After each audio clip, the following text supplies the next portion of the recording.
Eric Bakker, the naturopath, all the way from New Zealand. Thanks for coming back. We're talking about salicylate sensitivity.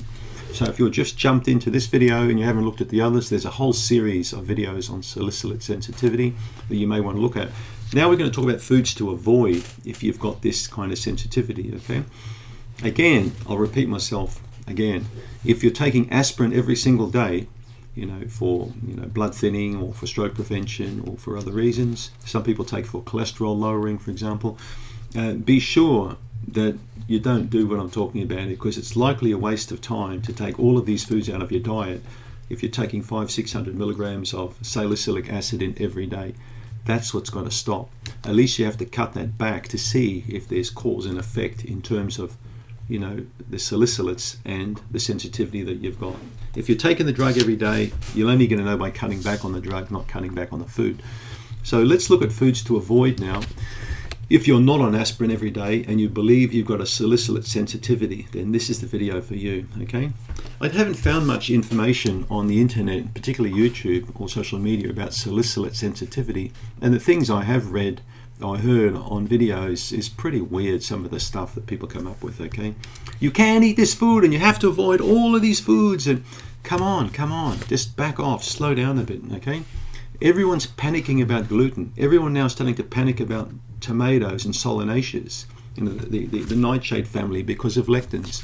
People are starting to panic about a lot of different things now, and all this knee-jerk reaction because of social media.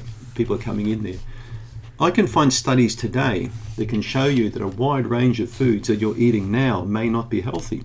And if I keep pushing that, you're going to freak out and probably stop eating those foods. And then other people will pick up on that and start pushing it out.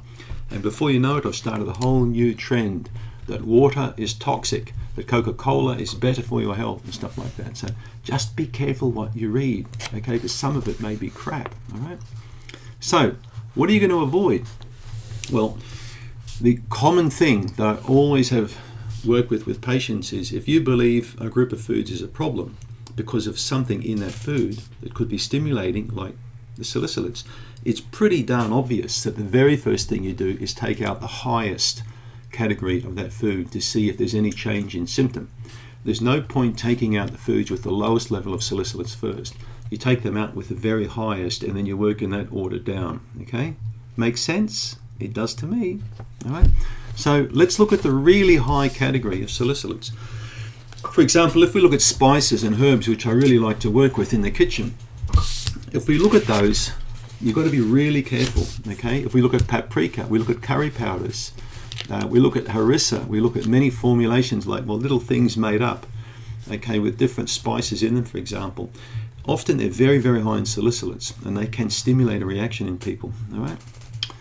So I've got some notes written down here. Curry powder, paprika, rosemary and thyme. Rosemary and thyme in particular are high in salicylates, so you need to be careful with those, okay? So very high is honey and licorice and peppermints. Any confectionery containing mint, like it could be gum, it could be a Mentos that you're sucking on, but something could be very high.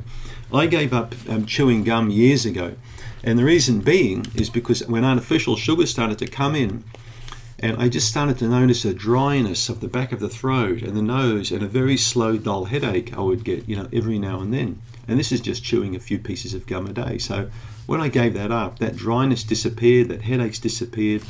So try and be intuitive with your body. If you're chewing something regularly or eating something and you're getting a dryness or some kind of sensation and you don't know what it is, don't just point to the nearest tree and say it's that pollen. It's probably something that you're chewing on every day or eating, okay? If you've got an annoying symptom, it may be a salicylate problem, okay? So just be careful of gum and confectionery, all right? So if we look at the very high vegetable category to avoid, we're talking capsicums, okay? So bell peppers. We're also talking tomato products, whether they're tinned or cooked. Cooked in particular, you need to be careful with. Courgettes or zucchinis, those green things, those long green things that ain't cucumbers.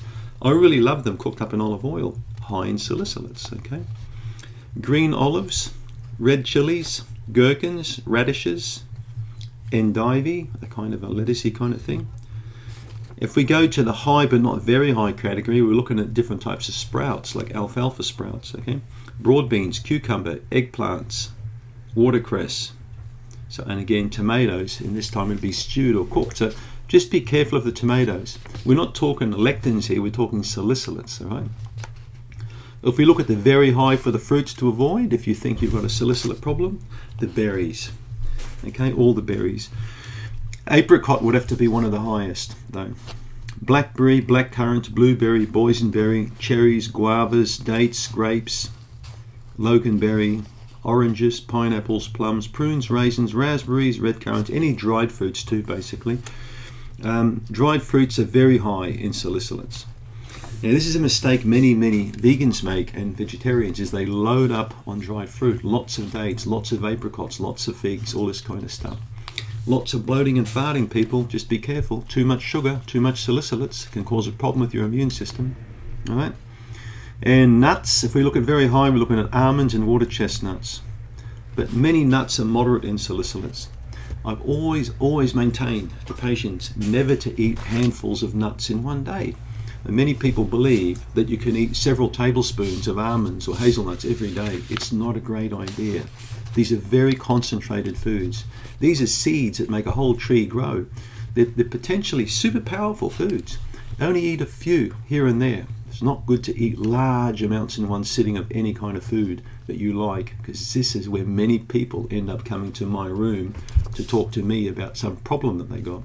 And usually it's because they ate too much of one food. There's a good tip for you. Take care, and we'll catch up in the next video. Thanks for tuning in.